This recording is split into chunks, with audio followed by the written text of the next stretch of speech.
Bueno, buenas tardes a todos. La verdad es que para mí es una satisfacción estar aquí hoy con vosotros. Quiero dar las gracias a Felupus por haberme invitado. Esta es mi primera vez aquí en una reunión de pacientes. Espero que no sea la última y que contéis con nosotros, igual que nosotros los internistas, a los que represento un poco aquí en esta reunión como el grupo de trabajo de autoinmunes de la Sociedad Española de Medicina Interna, contamos con vosotros. La verdad es que el tema que se me ha indicado hablar es un tema duro, un tema difícil, en el que los médicos no nos encontramos muy cómodos cuando hablamos de lupus neuropsiquiátrico y que para nosotros es difícil entender muchas veces los síntomas y las manifestaciones de la enfermedad entre nosotros. Por tanto, explicaros yo a vosotros algunas de las manifestaciones neurológicas creo que no iba a ser lo más adecuado para la reunión. Y entonces lo que primero hice fue ver cómo estaba el panorama de la afectación neurológica en el lupus, es decir, hacer una foto de lo que se sabe con las pocas certezas que hay sobre el neurolupus. A mí me gusta hablar más de lupus neuropsiquiátrico mejor que hablar de neurolupus por todas las anteriores ponencias que se han hablado por la importancia de las manifestaciones psiquiátricas y de la salud mental en los pacientes con lupus eritematoso sistémico. La verdad es que el panorama, cuando yo vi lo que había, digo, ¿yo qué voy a hablar? Porque todo el mundo está de acuerdo en que desconocemos mucho el funcionamiento del cerebro, que el cerebro y el sistema nervioso es una estructura muy compleja. Hay más de 85.000 neuronas, más de 85.000 millones de neuronas, muchos más millones de nervios, y los procesos de reparación y de respuesta al daño cerebral y al daño neuronal no es bien conocido. Por tanto, no comprendemos bien la enfermedad, y otra de las cosas que se ve en la literatura es que existe una gran heterogeneidad clínica en la forma en la que se presentan los pacientes, tanto desde el punto de vista neurológico como psiquiátrico, y también en cuanto a la gravedad. No es lo mismo que un paciente tenga una cefalea o una alteración del humor que tenga una mielitis transversa o que tenga un ictus, ¿no? Por tanto, eso también dificulta la comprensión y la explicación de estos síntomas, ¿no? Un aspecto muy importante y muy relevante sobre el que haré hincapié en la charla es la brecha que existe en la atribución de síntomas. La atribución de síntomas es el principal problema que tenemos los médicos que nos dedicamos a ver pacientes con lupus en el día a día. ¿Y por qué lo digo? Porque la valoración y la interpretación de los síntomas que hace el médico muchas veces está alejada de lo que el paciente reclama y de lo que el paciente siente.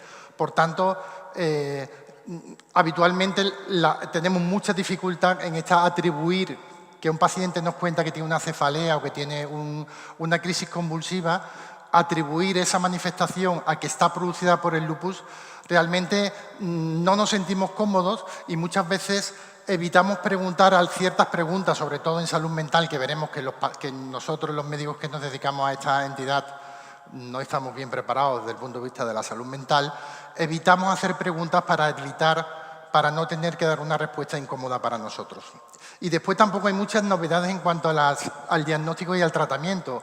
Tenemos muchas limitaciones en cuanto a los marcadores biológicos que tenemos para poder diagnosticar la enfermedad. No hay una falta de investigación importante en cuanto a la identificación de marcadores biológicos, y tampoco existen grandes novedades en los tratamientos.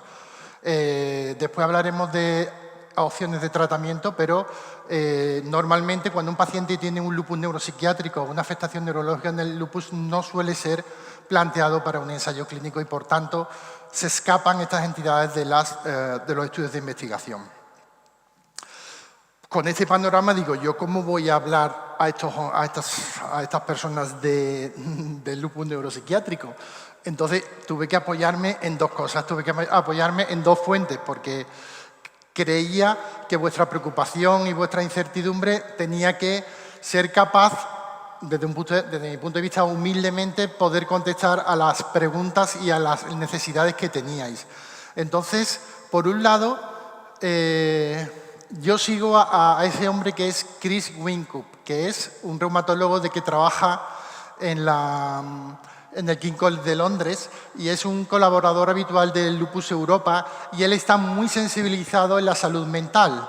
Se ha planteado en la anterior charla que Lupus Europa está muy sensibilizada con la salud mental de los pacientes con lupus neuropsiquiátrico y este hombre en las dos últimas reuniones, la última de Bratislava y la anterior, ha dado dos charlas muy motivadoras y con mucha sensibilidad hacia estos problemas, ¿no? Estas charlas se pueden ver en YouTube, en la página de Lupus Europa, y yo pues le he cogido algunas preguntas y algunas respuestas y algunas ideas.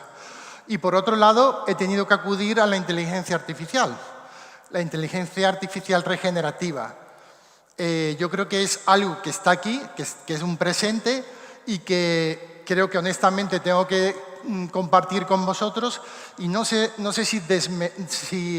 si le da menos valor a la charla o más valor, eso lo dejo a vuestro criterio, pero creo que para compilar toda la información que existen, para ver qué piensan los pacientes con lupus en los diferentes trabajos que existen en la literatura y para hacernos preguntas de investigación, creo que era necesario utilizar algunas de estas herramientas de inteligencia artificial que os pongo en la diapositiva. Entonces, mi charla no va a ser una charla de describir cada una de las manifestaciones neuropsiquiátricas que tienen los pacientes. Mi charla va a ser las preguntas que hemos intentado identificar con la evidencia disponible utilizando herramientas de inteligencia artificial para responder a las preocupaciones que tenéis vosotros. Las preocupaciones, sé que tenéis muchas expectativas en la charla, pero creo que son preguntas que vamos a ir directos a preguntas-respuestas y sobre todo me centraré en uno de los aspectos más importantes que, como digo, el problema principal que tenemos los médicos. Yo voy a ser un poco crítico con los médicos, pero también quiero que comprendáis las dificultades que tenemos en nuestro día a día con el problema de la atribución de síntomas y ahora intentaré explicarlo, ¿no? Sobre qué es el lupus neuropsiquiátrico, pues son todas aquellas manifestaciones psiquiátricas y neurológicas que ocurren en un paciente con lupus eritematoso sistémico, tanto a nivel del sistema nervioso central, cerebro y médula, como a nivel del sistema nervioso periférico, que son todos aquellos nervios que nos dan soporte motor y sensibilidad y que salen de la médula espinal. Sé que tenéis mucho interés en disautonomía, no voy a hablar de disautonomía, pero después las preguntas, si queréis, podemos hablar. También el sistema nervioso autónomo es muy importante en el sistema nervioso periférico. ¿Y cuáles son los síntomas que pueden contar los pacientes? Pues los síntomas son muy heterogéneos, van desde la cefalea, a la ansiedad, al hormigueo en las piernas, a la descoordinación, a los síntomas cognitivos. Y esta gran heterogeneidad lo que hace es que si no hacemos una buena atribución de síntomas, la prevalencia de la enfermedad sea muy discordante. Los datos que tenemos de prevalencia de lupus neuropsiquiátrico va desde el 20 al 97% y eso depende de la gran heterogeneidad que después veremos de síntomas y signos que cuentan los pacientes, de la falta de criterios y marcadores biológicos precisos que no tenemos en nuestro día a día y de las diferencias metodológicas que existen entre los estudios.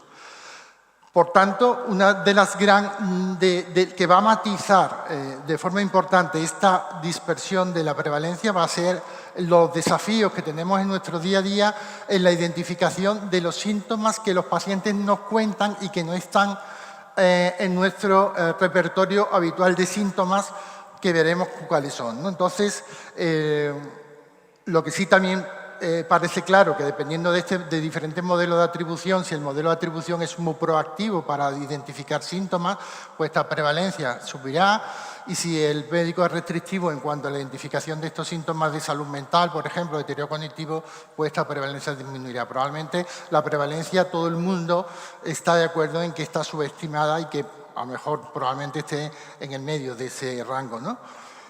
¿Y qué síntomas puedo tener cuando tengo el lupus eritematoso sistémico y un brote o una afectación neuropsiquiátrica? Pues desde el año 99 que la ACR definió cuáles eran las manifestaciones neuropsiquiátricas en el lupus, no ha habido mucho cambio. En esta descripción de manifestaciones que están divididas en neurológicas centrales y neurológicas periféricas, existen 19 formas de enfermar de la enfermedad, 12 desde el punto de vista de la afectación neurológica central y 7 desde la afectación neurológica periférica. Y como podéis ver en la diapositiva, son muy diferentes. No podemos meter en el mismo saco una psicosis que meter una polineuropatía o una disautonomía. No tiene nada que ver una mielitis transversa con un paciente que tenga dolor de cabeza. Y eso es importante porque matiza que probablemente esta clasificación, esta forma de expresarnos y de el nomenclator de las manifestaciones que tenemos en cuanto a los síntomas neuropsiquiátricos no nos van a servir. Desde el punto de vista de prevalencia no voy a entrar, pero las más frecuentes son el dolor de cabeza, la disfunción cognitiva, que tiene también un rango amplio por lo que hemos dicho, por la atribución, la epilepsia, probablemente ahora estamos más sensibilizados sobre los trastornos del estado de ánimo y sería la cuarta. Hay otras que no voy a entrar en ver la prevalencia, y las manifestaciones neurológicas periféricas, que a lo mejor a vosotros os preocupa mucho, pero son muy poco prevalentes, son menos del 10% global de las manifestaciones generales del lupus neuropsiquiátrico. Y no sé si son de baja prevalencia o es que no las buscamos o que no las preguntamos. Puede ser también la segunda opción, ¿no?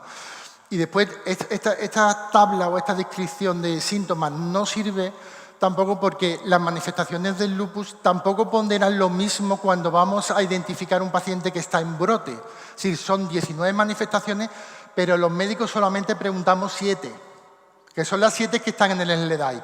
Las 7 que están en el SLEDAI dan una puntuación de 8 puntos y, por tanto, identifica pacientes que tienen brote. Y, por tanto, nos matiza nuestro manejo, nos matiza nuestra intensificación de tratamiento o nos matiza nuestro cambio en el tratamiento inmunomodulador. Por tanto, esta clasificación, desde mi punto de vista, no es perfecta para definir cuáles son las manifestaciones del lupus neuropsiquiátrico. Y esta es una de las diapositivas y uno de los conceptos más importantes de la presentación, que es la dificultad que tenemos los médicos en el día a día de la atribución de síntomas. Este es el gran problema, es el caballo de batalla que tenemos los médicos y que, por tanto, tenéis los pacientes, y esto es lo que los médicos tenemos que intentar mejorar de alguna forma, ¿no? Y existen 5 desafíos que tienen los médicos en el día a día, que son esos que tenéis ahí. La heterogeneidad de los síntomas, la falta de marcadores, como decía. A veces es muy difícil excluir otras causas potenciales que pueden explicar los síntomas del paciente. Un paciente puede tener síntomas, puede tener una infección del sistema nervioso central o una afectación metabólica o una migraña que justifique la cefalea. A veces tenemos dificultades en excluir estas causas potenciales. Tampoco, como decía, tenemos un consenso en la terminología y en los modelos de atribución. Y lo más importante de todos, el desafío fundamental que tenemos todos, es el gap, la diferencia que hay entre cómo el médico percibe y siente y valora los síntomas del paciente y cómo el paciente se siente escuchado. Hay una gran variabilidad en la interpretación y, por tanto, en la atribución de los síntomas que cuenta el paciente al lupus eritematoso sistémico. Y sobre eso es donde va la investigación actual en cuanto a la perspectiva del paciente. Estos son 2 trabajos que voy a presentar muy rápidamente, que son de Melanie Sloan. Esta es una médico de familia que trabaja en la unidad de Cambridge, que también trabaja con Chris, que tiene dentro del marco de un proyecto británico, que es el proyecto INSPIRE, que tiene que el acrónimo es Prevalencia de Síntomas Neuropsiquiátricos y el impacto de estos síntomas en la experiencia de los pacientes, ha publicado 2 trabajos.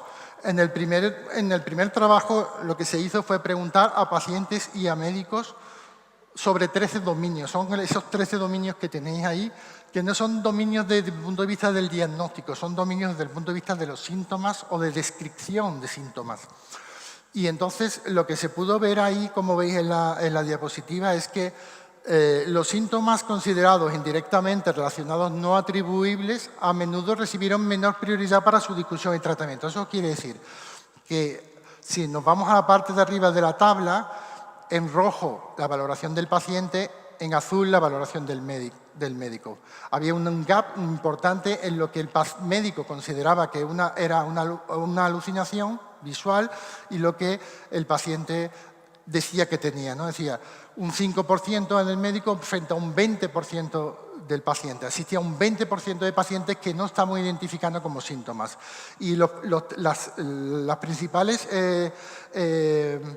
síntomas en el que había esta mayor disparidad eran las alucinaciones, la manía, los pensamientos suicidas. Por eso el tema de Eurolupus en el sentido de hacer un estudio en este sentido. Y después las alteraciones del comportamiento, de las alteraciones cognitivas, ¿no? Estas, en la parte alta, como veis, eran las mayores diferencias. Y otras de las conclusiones que planteaban en el trabajo eran esos dos datos que me parecen muy clarificadores de cómo estamos haciendo las cosas los médicos en nuestro día a día. Y es que el 46% de los pacientes, 46% de 676 pacientes, dijeron que nunca o raramente el médico le había preguntado sobre alguno de esos 13 dominios. Y que un cuarto de los pacientes informó que la autoevaluación del médico no coincidía en absoluto, estaban completamente en desacuerdo respecto a lo que él pensaba que le estaba ocurriendo, ¿no? Yo creo que esto es importante porque si no le damos prioridad a estos síntomas no vamos a poder discutir sobre manejo, sobre evaluación y sobre tratamiento. Y en el segundo trabajo de este grupo, del grupo de Sloan, lo que se hizo fue comparar pacientes con lupus eritematoso sistémico con otras enfermedades autoinmunes sistémicas y con pacientes sanos. En este caso incluyeron a 2.817 pacientes.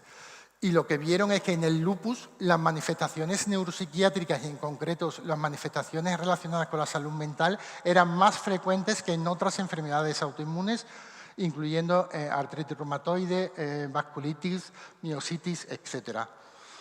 Más del 45% de los pacientes, además, informaron que cuando el médico le ponía tratamiento para esos síntomas, para la fatiga, para los síntomas sensoriales positivos, para el dolor de cabeza intenso y la disfunción cognitiva, los pacientes mejoraban. La mitad de ellos mejoraban. Fundamentalmente las alucinaciones visuales y el dolor de cabeza intenso. El dolor de cabeza intenso fue el que más se relacionó con una mayor mejoría con corticoides y además se relacionó intensamente con la probabilidad de que el paciente fuera a recaer o que estuviera en remisión. Si el paciente tenía cefalea, era un factor que indicaba que ese paciente podía tener un brote reciente, mientras que si estaba sin cefalea se relacionaba más con la remisión.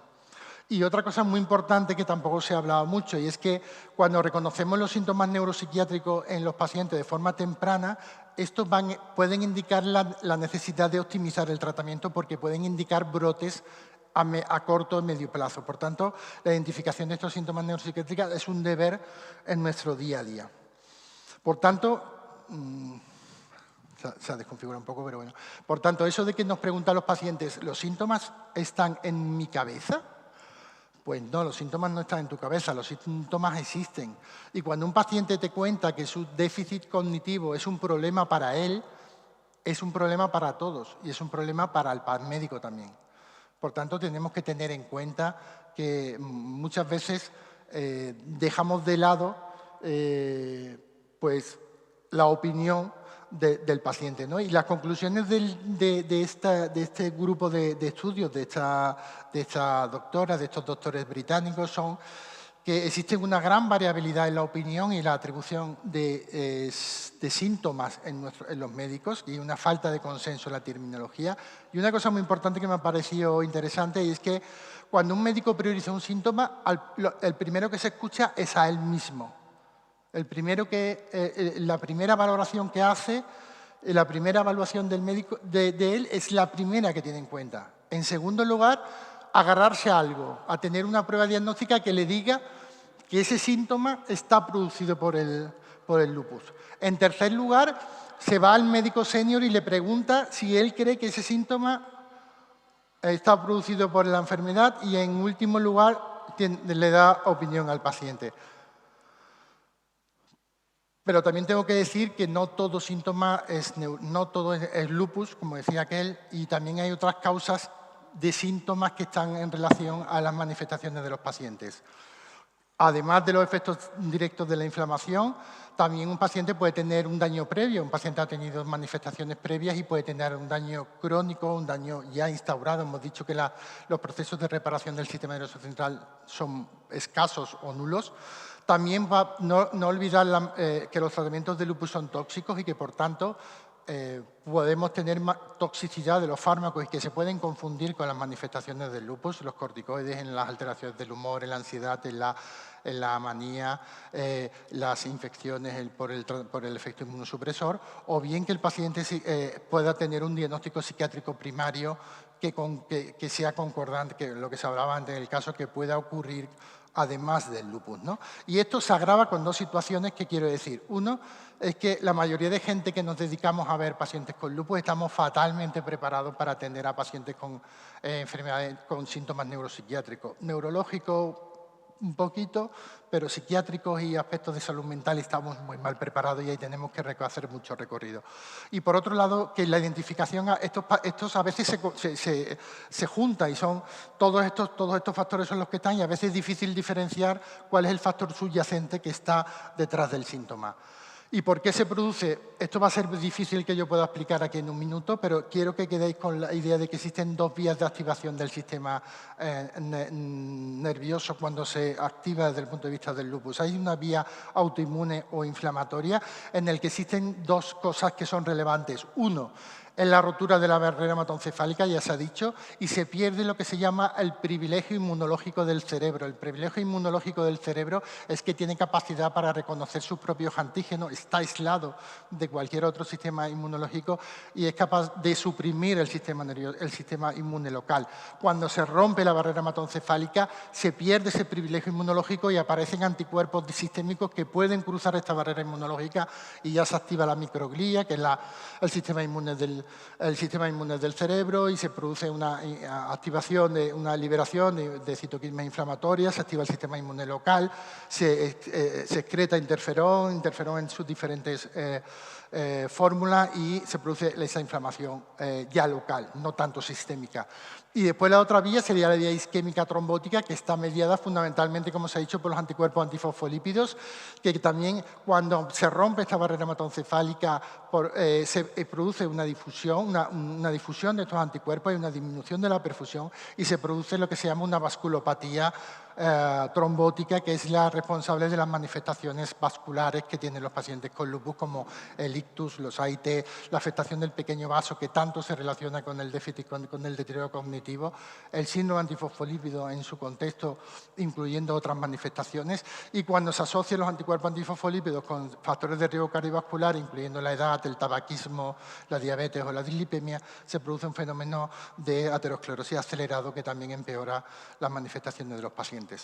Una de las preguntas que me hacen muchos mis pacientes es que si tengo más riesgo de desarrollar síntomas neuropsiquiátricos si tengo anticuerpos antifosfolípidos positivos. Y la respuesta es que sí. No lo garantiza, pero es un factor de riesgo. Es el principal factor de riesgo para tener tener una afectación neuropsiquiátrica en el lupus. El 72% de los pacientes que tienen lupus neuropsiquiátrico tienen niveles elevados de anticoagulante lúpico, porque es el principal que se ha asociado a esta enfermedad. Es el mayor predictor de manifestaciones neuropsiquiátricas respecto a los otros anticuerpos y se relaciona no solamente con los eventos trombóticos, que aumenta 6 veces el riesgo de ictus o la afectación de pequeño vaso en 3 veces más, sino que también se asocia a otras manifestaciones del lupus neuropsiquiátrico, como pueden ser la cefalea, 2 veces más riesgo de tener cefalea persistente y resistente a los tratamientos analgésicos habituales, o casi 3 veces más riesgo de convulsiones. Voy un poco rápido porque me están diciendo que tengo 5 minutos, no sé si ya me he cumplido los 30 o ya me he cumplido los 30, pues he hablado mucho entonces. Sobre el pronóstico también me preguntan cuál es mi pronóstico. El pronóstico de estos pacientes es un pronóstico variable.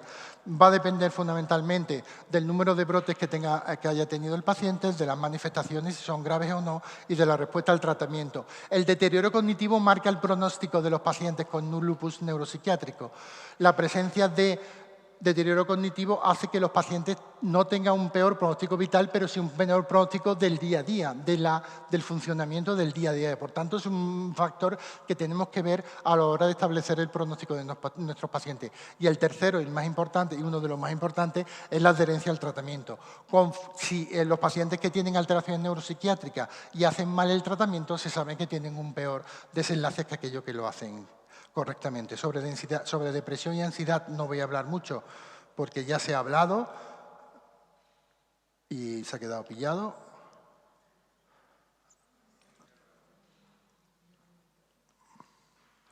Lo que sí sabemos es lo que se ha dicho ya anteriormente. En una consulta avanzada, especializada, de referencia, de valoración de enfermedades autoinmunes sistémicas y, en concreto, lupus eritematoso sistémico, es imprescindible que exista una evaluación neuropsiquiátrica regular, porque nos va a permitir hacer un diagnóstico temprano de las manifestaciones cognitivas y de salud mental, porque vamos a permitir hacer este tratamiento temprano, evitando las formas severas y de esta forma mejorar la calidad de vida de los pacientes. Ya voy acabando. ¿Qué pasa con el diagnóstico? El diagnóstico es un reto para nuestros pacientes. En este sentido, yo quiero también, he sido un poco crítico con los médicos, pero también voy un poco a excusarme frente a ellos. Aquí hay algunos médicos, además, muy potentes, que también tengo que echarle un poco el capote en el sentido de que el diagnóstico de las manifestaciones neuropsiquiátricas del lupus para nosotros realmente es un reto. Y es un reto porque no tenemos criterios diagnósticos estandarizados ni pruebas específicas, pruebas sensibles y específicas que nos digan si tiene esta alteración o este biomarcador el paciente va a tener un lupus neuropsiquiátrico. Y lo que hacemos habitualmente es diagnóstico de exclusión. Diagnóstico de exclusión es que intentamos descartar todas las cosas más conocidas y las cosas más frecuentes, y cuando ya no encontramos nada, pues entonces en ese paciente a lo mejor puede tener un lupus neuropsiquiátrico. ¿Y cómo hacemos la atribución de ese lupus? De tres formas. Tenemos que documentar la participación del lupus del sistema nervioso central o del sistema nervioso periférico, y para ello pues, hacemos resonancia cerebral, funciones lumbares, SPECT cerebral, electroencefalogramas, si el paciente tiene una convulsión. Lo que sea en la disautonomía, pues se puede hacer un electroneurograma de fibra fina, etcétera, ¿no? Pero estas pruebas pueden ser normales, es más, muchas veces son normales. Por tanto, esto de que, como lo decía, ¿no? Nosotros nos gusta mucho a los médicos una prueba, una analítica positiva para agarrarnos y de ahí no soltarnos, ¿no? Pero es que estas pruebas pueden ser normales. También nos preguntamos si el paciente tiene afectación de otros órganos. Si el paciente tiene afectación de otros órganos y también del sistema nervioso central, es más probable que sea un brote de neurolupus. ¿Ha ocurrido al principio de la enfermedad o no? Clásicamente se decía que los brotes de neurolupus aparecían en los primeros 5 años de la enfermedad, aunque eso ya no es del todo así. ¿Existe actividad dentro de otro órgano? Si existe actividad dentro de otro órgano, pues lo más probable es que las manifestaciones que diga el paciente sean verdaderas y que estén relacionadas con el lupus. Pero también o hay marcadores serológicos sistémicos, como una hipocomplementemia o unos anticuerpos antidenia positivos, pues eso nos apoya.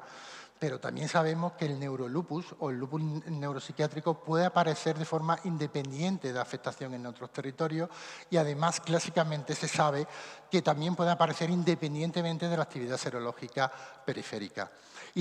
Y por último, también buscamos otros factores de confusión que favorezcan el diagnóstico alternativo. Tenemos que descartar una infección, una alteración metabólica, etc. Ha tenido un tratamiento nuevo, la toxicidad, como decía, ha tenido el paciente ya afectación neuropsiquiátrica, si la ha tenido es más probable que la vuelva a tener, pero también puede ocurrir que el lupus en sí o la afectación de este descarte de factores de confusión no tengan ningún papel, ¿no? Y lo más importante, cuando hacemos la atribución de síntomas siempre hay que evaluar la respuesta al tratamiento. La eficacia en el tratamiento apoya la posibilidad de que la manifestación sea por el lupus. Tenemos que hacer continuamente reevaluaciones y una reatribución si es necesaria. El futuro es ese, fundamentalmente buscar un biomarcador. No existen biomarcadores específicos de neurolupus.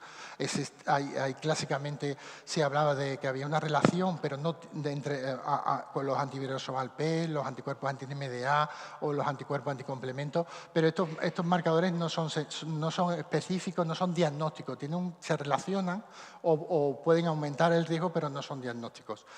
También tenemos que buscar nuevas herramientas diagnósticas y también tenemos que también el uso de pruebas neuropsiquiátricas, ¿no? Se me ha preguntado mucho por el papel del PET, no sé si tengo tiempo, si no, pues paro, pero yo creo que ahora viene lo más interesante.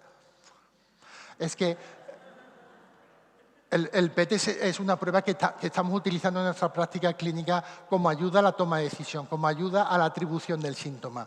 Es una prueba muy sensible que es efectiva sobre todo cuando la prueba de imagen es negativa, cuando la resonancia es negativa. Además, se sabe que es sensible, no es específica, es una de las limitaciones que tiene, y se sabe que existen determinadas áreas del cerebro en las que existe un hipometabolismo cerebral, fundamentalmente a nivel parieto-occipital. Y también se sabe que el 75% de los pacientes que tienen síntomas neuropsiquiátricos tienen alteración en el PET, por tanto, es una prueba que nos puede ayudar a la atribución de síntomas, ¿no? Este es un PET cerebral en el que se puede ver en la zona parieto-occipital, allí al fondo, en la primera imagen, una zona de hipometabolismo, que es lo que se suele ver en el PECTA. Por tanto, el PECTA es una herramienta valiosa, no la única, tiene limitaciones, como decía, que es sensible pero no es específica, y son los costes que no está disponible en todo sitio. ¿Cómo es el tratamiento? El tratamiento del lupus tenemos un arsenal importante y es un tratamiento individualizado en función de los síntomas, de la gravedad y de las comorbilidades. Podemos hacer un tratamiento sintomático con antiepilépticos, antipsicóticos, rehabilitación cognitiva, y el tratamiento, digamos, central de los síntomas neuropsiquiátricos en el lupus son el tratamiento inmunomodulador, como primer escalón corticoides, ciclofosfamida, cetropina, micofenolato, y también existen otros que nos ayudan a controlar esta inflamación cuando existe, que son las inmunoglobulinas, que bloquean estos anticuerpos sistémicos que difunden al cerebro, y la plasmaféresis. La otra pata, digamos, del tratamiento importante es el tratamiento antitrombótico en pacientes que son portadores de anticuerpos antifosfolípidos o que han tenido una manifestación vascular, que son los anticoagulantes y antiagregantes. Y el mensaje que quiero transmitiros es que todavía, a día de hoy, los tratamientos inmunosupresores clásicos son ahora mismo el valor seguro que tenemos en nuestro día a día para el tratamiento de las manifestaciones neuropsiquiátricas en el lupus. Esto no voy a entrar en ello, que es un tratamiento en función de la gravedad y lo que hacemos en el tratamiento escalonado. Si queréis después perdonad por el inglés, pero he estado buscando muchas, pero me parecía que era la más ilustrativa, y bueno, pues insistir en la hidroxicloroquina, que es también uno de los tratamientos que tienen que tener todos nuestros pacientes con lupus, y por supuesto también en el lupus neuropsiquiátrico tiene que estar. Cuando el paciente tiene una manifestación severa, el tratamiento de elección que utilizamos o que utilizo yo y que en la literatura todavía está avalado es ciclofosfamida, y cuando la ciclofosfamida no va, el siguiente tratamiento sería rituximab. En pacientes muy refractarios también se puede añadir inmunoglobulinas o recambios plasmáticos, y como última opción tenemos el trasplante autólogo de células hematopoyéticas. Sobre el uso de rituximab no voy a entrar porque no tengo tiempo. Es un tratamiento que consigue una respuesta parcial en un porcentaje muy alto de los pacientes, 85% de los pacientes. Es rápido y duradero. Hay que tener en cuenta dos cosas, que las tasas de recaídas con el tratamiento con rituximab, estamos hablando de pacientes con lupus refractario, con manifestaciones refractarias graves, puede alcanzar el 45%, se pueden hacer infusiones repetidas, y también se sabe que hay una alta incidencia de infecciones. Los mensajes para llevar a casa y a cabo son esos que tenéis ahí, y los voy a leer, que los síntomas neuropsiquiátricos en el lupus son heterogéneos y amplios y mal comprendidos por los médicos, no siempre son obvios y la atribución es compleja, pueden ser sutiles, y debemos saber o estar preparados para identificarlos. Los pacientes con lupus neuropsiquiátricos tienen miedo del estigma y a ser juzgados. Puede ser difícil diagnosticarlos y tratarlos, necesitamos más investigación en este campo, y la aproximación desde un equipo multidisciplinar creo que es esencial. Dos ideas que cómo podemos mejorar, y los deberes que me llevo de hoy de la charla y los deberes que os pongo a vosotros son, para nosotros, aumentar nuestra conciencia sobre la salud mental, todos estamos de acuerdo, ver y medir mejor el impacto de los síntomas, preguntar más nosotros, asumir y confiar en nuestros pacientes. Necesitamos saber medir estos síntomas y sobre todo más escucha activa por parte del médico. Y en cuanto a los pacientes, vuestros deberes, tenéis que hablar sobre los síntomas, tenéis que saber pedir ayuda, explicar cuáles son vuestras preocupaciones al médico en un clima de confianza y de conocimiento y de empoderamiento de vuestro respecto a la enfermedad y si todo esto no es suficiente, buscar apoyos a través de Eurolupus. De Felupus, perdón. Muchas gracias. No quiero terminar sin un reconocimiento, un recuerdo a las víctimas de la DANA. Creo que era merecido que en este foro pues, nos acordemos de la gente que está sufriendo y creo que mi apoyo, mi abrazo y mis condolencias a los afectados y a los familiares y que se le ha destrozado la vida. O sea, no, la vida a veces te la destroza una enfermedad, pero también te la puede destrozar una DANA, aunque seguro que van a salir adelante. Así que me pongo a vuestra disposición.